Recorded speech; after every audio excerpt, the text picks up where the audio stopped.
Hello friends, कैसे हो आप सब। आई होप कि सब अच्छे होंगे। फ्रेंड्स, आप सबका हमारे यूट्यूब चैनल पे बहुत बहुत स्वागत है। एक नई शुरुआत हेलो हिंदी के साथ। दोस्तों, संपूर्ण हिंदी व्याकरण एवं साहित्य का फ्री में अध्ययन करने के लिए आप हमारे चैनल से जुड़े रहिए। दोस्तों, पिछले वीडियो में हमने पढ़ा था व्याकरण किसे कहते हैं, व्याकरण की परिभाषा क्या है और व्याकरण के भेद कितने हैं।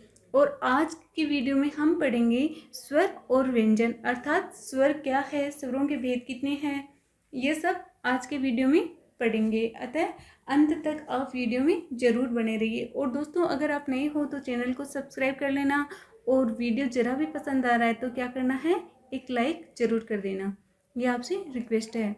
तो चलो शुरू करते हैं आज का वीडियो। दोस्तों, सभी प्रतियोगी परीक्षाओं के लिए नोट्स और ऑनलाइन टेस्ट अपने व्हाट्सएप पर प्राप्त करने के लिए हमारे व्हाट्सएप नंबर पर अपने मोबाइल में सेव कीजिए।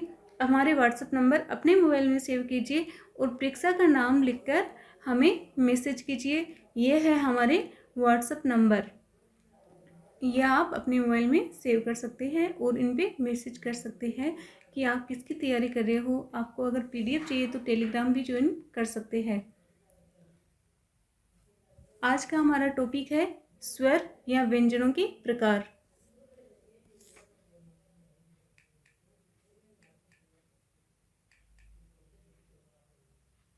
दोस्तों, भाषा की सबसे छोटी मौखिक इकाई ध्वनि है।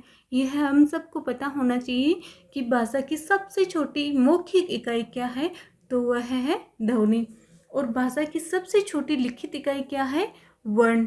यानी भाषा की सबसे छोटी लिखित इकाई तो वर्ण है और मौखिक इकाई ध्वनि है। सार्थकता की दृष्टि से सबसे छोटी इकाई शब्द है, यानी शब्द अपने आप में सार्थक होते हैं। सार्थकता की दृष्टि से सबसे छोटी इकाई शब्द है। जैसे ये कोई शब्द है राम, ये अपने आप में सार्थक है। ये किसी का नाम भी हो सकता है, ये भगवान के प्रति भी हो सकता है, लेकिन भगवान का नाम भी हो सकता है, किसी का नाम भी हो सकता है। पूर्णता की दृष्टि से सबसे छोटी इकाई है वाक्य, यानी वाक्य अपने आप में पूर्ण होता है। ये राम, ये सब तो है, लेकिन इसका अर्थ नहीं लगा सकते, ये अपूर्ण नहीं है अपने आप में। जैसे राम घर चला गया, अब राम घर चला गया, ये अलग अलग होंगे तो हम इसको पढ़ नहीं सकते। अतः इसे पूर्णता की दृष्टि से वाक्य में प्रयोग करना पड़ेगा। तो पूर्णता की दृष्टि से सबसे छोटी इकाई है वाक्य और सार्थकता की दृष्टि से सबसे छोटी इकाई है शब्द और मौखिक इकाई है ध्वनि, लिखित इकाई है वर्ण। ये बेसिक सा नॉलेज आप सबको पता होना चाहिए दोस्तों। वर्ण, अब हम देखेंगे वर्ण क्या है। मनुष्य के विचारों का आदान प्रदान करने का प्रमुख साधन भाषा होती है। यानी मनुष्य अपने विचारों का आदान प्रदान भाषा के माध्यम से करता है। भाषा की सबसे छोटी लिखित इकाई को वर्ण या अक्षर कहते हैं। यानी भाषा की सबसे छोटी लिखित इकाई को वर्ण या अक्षर कहते हैं। ये क्या है दोस्तों, ये वर्ण है, अक्षर है। वर्ण समुदाय को वर्णमाला कहते हैं। यानी ऐसे वर्ण एक जगह व्यवस्थित करते हैं तो उसे क्या कहते हैं, वर्णमाला कहते हैं। दोस्तों, वर्ण की परिभाषा क्या है। वर्ण उस छोटी से छोटी ध्वनि को कहते हैं जिसके फिर से टुकड़े नहीं किए जा सकते। दोस्तों, जैसे ए, ई, उ, क, त, प इत्यादि, इनके हम टुकड़े नहीं कर सकते।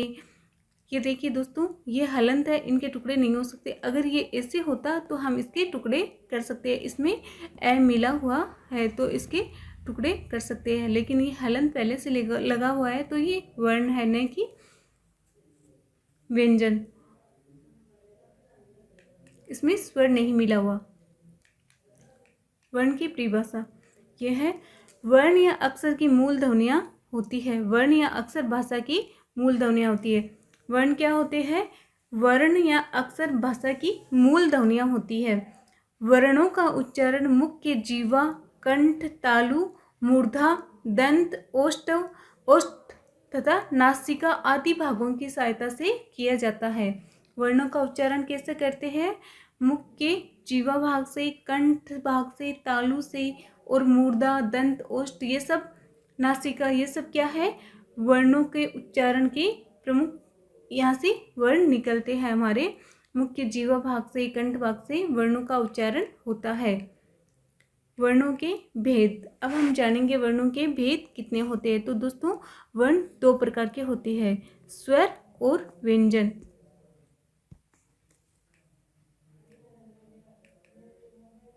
स्वर, स्वर उन वर्णों को कहते हैं जिनका उच्चारण बिना किसी अवरोध या बिना किसी बाधा के होता है। यानी दोस्तों स्वरों के उच्चारण में कोई रुकावट या बाधा नहीं आती। इनके उच्चारण में दूसरे वर्णों की सहायता भी नहीं ली जाती। ये सभी स्वतंत्र होते हैं। स्वर क्या होते हैं? अपने आप में स्वतंत्र होते हैं। इनके उच्चारण में भीतर से आती हुई वायु मुख से निर्बाध रूप से निकलती है, यानी बिना किसी रुकावट के। निर्बाध का अर्थ है बिना किसी रुकावट के।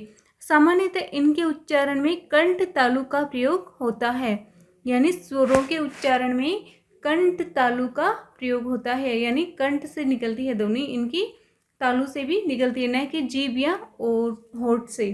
जीभ या होठ से नहीं, कंठ या तालु से निकलती है। अब देखेंगे स्वर कितने होते हैं। स्वर कितने होते हैं, तो दोस्तों स्वरों की संख्या 11 होती है। हिंदी भाषा में सामान्यतः 11 स्वर होते हैं।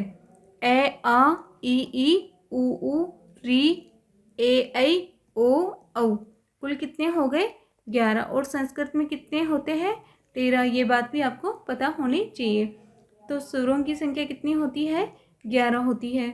अब देखेंगे स्वरों का वर्गीकरण, यानी इन 11 स्वरों का भी वर्गीकरण किया गया है अपने अपने स्थान से। उच्चारण, काल या मात्रा के आधार पर स्वर 3 प्रकार के होते हैं, ऋस्व, दृघ और प्लुत। ऋस्व स्वर, दृघ स्वर और प्लुत स्वर, ये 3 प्रकार के होते हैं स्वर उच्चारण या मात्रा के आधार पर। पहला है ऋस्व स्वर। दोस्तों ऋस्व स्वर के उच्चारण में केवल एक मात्रा का समय लगता है, यानी बहुत कम समय लगता है। इन्हें एकमात्रिक स्वर भी कहते हैं। ऋस्व स्वर 4 होते हैं, ए, ई, उ, री, ये ऋस्व स्वर है। दोस्तों आप चैनल पे नए हो तो चैनल को सब्सक्राइब जरूर कर लेना और वीडियो को अंत तक देखना। ये चारों मूल स्वर भी कहलाते हैं। ऋस्व स्वर को और किस नाम से जाना जाता है? मूल स्वर के नाम से जाना जाता है। एकल स्वर के नाम से भी जाना जाता है इन्हें। किस नाम से? एकल स्वर के नाम से जाना जाता है। इनके प्रयोग में अन्य वर्णों का योगदान नहीं होता, ये अपने आप में एकल होते हैं, अन्य वर्णों का योगदान नहीं होता और कम समय लगता है इनके उच्चारण में, बहुत कम समय लगता है। इसे एकमात्रिक स्वर भी कहते हैं। अब दूसरा है दृघ स्वर। दृघ स्वर के उच्चारण में ऋस्व स्वर से दुगना अर्थात 2 मात्राओं का समय लगता है। दृघ स्वर 7 है। कितने हैं? 7। आ, ई, उ, ए, ऐ, ओ, औ के उच्चारण में दुगना समय लगता है। ये कुल कितने हैं? 7। ऋस्व कितने थे? 4। दृघ कितने हैं? 7। 7 + 4 11। कुल कितने हो गए? 11। 4 स्वर ए, ऐ, ओ, औ ये संयुक्त मिश्र या संधि स्वर भी कहलाते हैं। ये 2 भिन्न भिन्न स्वरों के मेल से बनते हैं। जैसे ये भिन्न स्वर है दोस्तों, ये आ है, ये सजातीय स्वर है, ये ए + ए के योग से बनता है। ये ई है, ये भी सजातीय ई + ई के योग से बनता है, ये ई। ओ भी सजातीय है और ये री है, ये भी सजातीय है, ये दृघ री। इसका प्रयोग केवल संस्कृत में होता है। दोस्तों ये तो सजातीय स्वर हो गए, दृघ होते हुए भी सजातीय है। और ये दोस्तों विजातीय स्वर है, जैसे ए, ई। ए + ई के योग से बना है ए + ए के योग से बना है ऐ, ए + उ के योग से बना है ओ, ए + ओ के योग से बना है औ। तो ये विजातीय स्वर हो गए, भिन्न भिन्न स्वरों से उच्चारित होते हैं। तो ये था दोस्तों दृघ स्वर। अगला है प्लुत स्वर। प्लुत स्वर किसे कहते हैं? जब किसी को दूर से पुकारते हैं अर्थात किसी को आवाज़ लगाते हैं तो अंतिम स्वर को खींचकर लंबा कर देता है तथा उसके उच्चारण में 2 से अधिक मात्राओं का समय लगता है। ह्रस्व स्वर में तो 1 मात्रा का समय लगा और दीर्घ स्वर में 2 मात्राओं का समय लगा और प्लुत स्वर में 2 मात्राओं से भी अधिक समय लगता है। प्लुत स्वरों को दिखाने के लिए 3 मात्राओं का द्योतक जैसे ऐसे ये प्लुत स्वर का प्रयोग किया जाता है। जैसे ओम। प्लुत स्वर का प्रयोग हंसने में, रोने में, दूर खड़े व्यक्ति को बुलाने में किया जाता है। तो ये है प्लुत स्वर।